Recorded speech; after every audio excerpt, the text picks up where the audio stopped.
बच्चों, कैसे हो आप सभी लोग। आई होप आप सब लोग बहुत अच्छे होंगे और अपनी हेल्थ का भी अच्छे से ध्यान रख रहे होंगे। मैं हूं डॉक्टर सुरेश कुमार यादव और आज हम लोग डिस्कस करने वाले हैं about classification of basis, right. तो जैसे कि आप लोगों ने एसिड में पढ़ा हुआ है, हम बार बार एसिड को इसलिए कोरिलेट कर रहे हैं क्योंकि आपने वो पढ़ लिया है।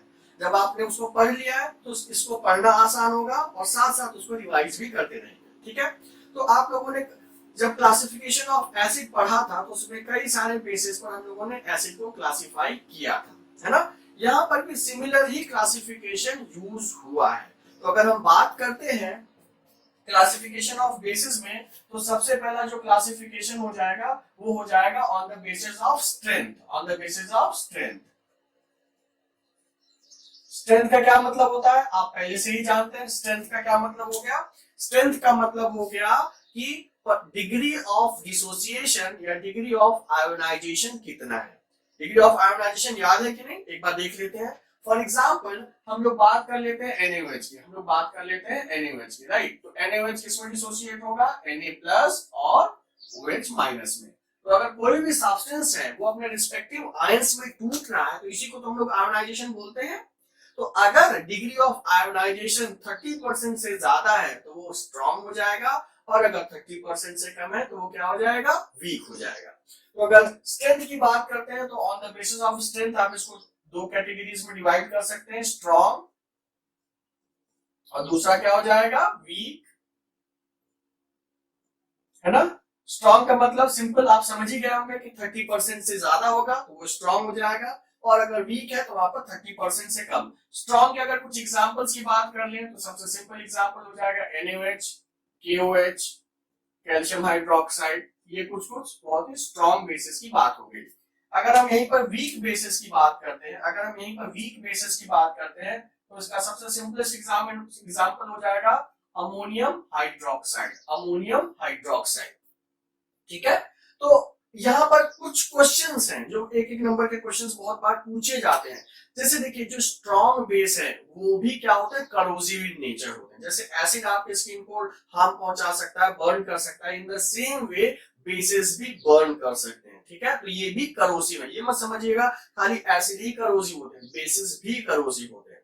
यहाँ पर जो एक लाइन का क्वेश्चन पूछा जाता है कि कॉस्टिक सोडा और कॉस्टिक पोटैश, है ना, कॉस्टिक सोडा और कॉस्टिक पोटैश। तो बहुत बार कंफ्यूजन रहता है। कॉस्टिक मतलब आप समझ लीजिए जो कि करोजन कॉज करने वाला हो, आप ऐसे समझ सकते हैं। तो जब भी कॉस्टिक सोडा की बात की गई, सोडा मतलब सोडियम, तो कॉस्टिक सोडा का मतलब हो जाएगा NaOH और कॉस्टिक पोटैश, पोटैश का मतलब हो जाएगा पोटेशियम। तो कॉस्टिक सोडा सोडियम हाइड्रोक्साइड और कॉस्टिक पोटैश क्या हो जाएगा? पोटेशियम हाइड्रोक्साइड, ठीक है।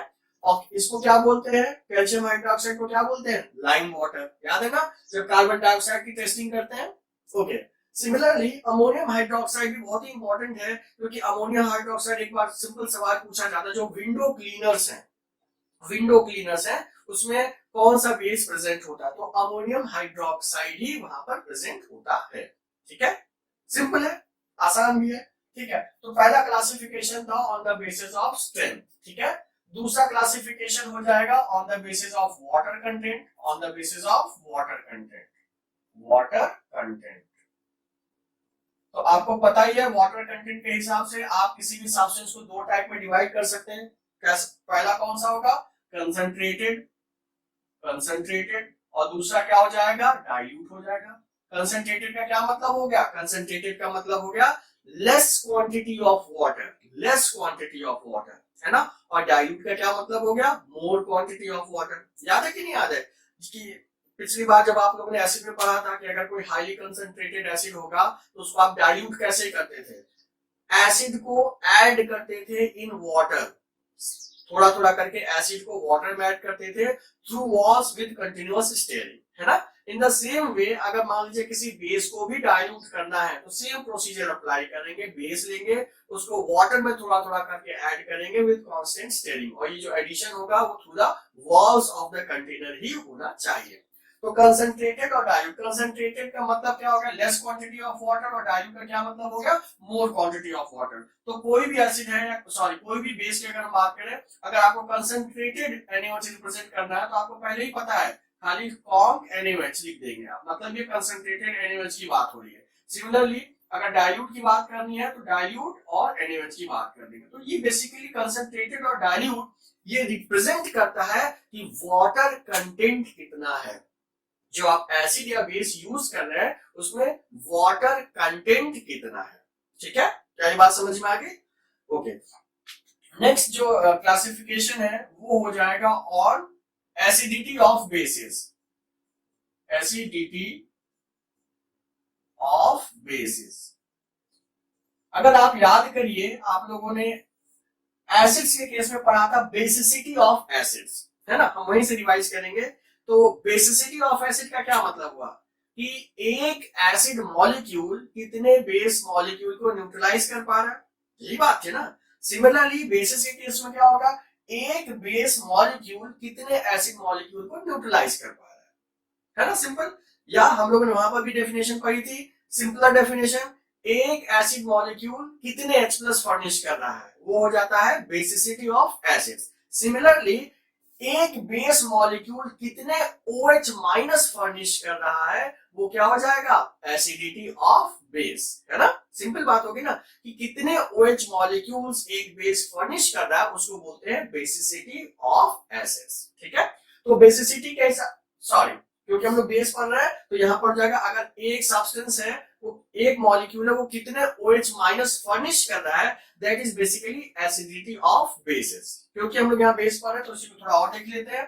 तो आप जैसे जानते हैं mono acidic base, mono acidic base, mono acidic, mono का क्या मतलब हो गया, वन। तो कोई भी ऐसा बेस जिसमें से कि एक OH फर्निश होता हो, एक मॉलिक्यूल से एक OH फर्निश हो गया, है ना। तो पोटेशियम हाइड्रोक्साइड के और सोडियम हाइड्रोक्साइड इसके एग्जांपल हो जाएंगे, एक मॉलिक्यूल में एक ही OH प्रेजेंट होगा। सिमिलरली अगर हम बात करते हैं डाई एसिडिक बेस, तो सिंपल डाई का क्या मतलब हो गया, दो। तो आपको कोई ऐसे एग्जांपल लिखने हैं जहां पर एक मॉलिक्यूल में दो OH होने चाहिए, है कि नहीं। या आप इन दोनों को अच्छे से पहचानते हैं। ये क्या है, मिल्क ऑफ मैग्नीशिया, याद आया, मिल्क ऑफ मैग्नीशिया, जो कि एज एंटासिड का एक इंपॉर्टेंट कंस्टिट्यूएंट है। तो आप देखिए यहां पर भी दो OH है, यहां पर भी दो OH है। सिमिलरली नेक्स्ट जो हो जाएगा वो क्या हो जाएगा, ट्राई एसिडिक बेस। तो ट्राई का क्या मतलब हो गया, ट्राई का मतलब हो गया तीन होने चाहिए, तो आप एल्यूमिनियम हाइड्रोक्साइड यूज कर सकते हैं, है ना। क्या ये बात समझ में आ गई। तो जो एसिडिटी ऑफ बेसिस है सिंपली आप ऐसे डिफाइन कर सकते हैं कि कितने OH मॉलिक्यूल्स एक बेस से मिल रहे हैं, वो रिप्रेजेंट करेंगे एसिडिटी ऑफ अ बेस। तो mono acidic base, di acidic base और ट्राई एसिडिक बेस। ठीक है, ये आपको समझ में आ गया। तो ये सिंपल क्लासिफिकेशन है और बिल्कुल इसका पैटर्न बिल्कुल सेम है, जिस तरीके से आपने क्लासिफिकेशन ऑफ एसिड पढ़ा था बिल्कुल सेम तरीका है क्लासिफिकेशन ऑफ बेसिस का, है ना। आसान, बहुत ही आसान है। ठीक है, इसके बाद हम लोग डिस्कस कर लेते हैं केमिकल प्रॉपर्टीज ऑफ बेसिस, जो कि हम लोग करेंगे नेक्स्ट वीडियो में। ओके।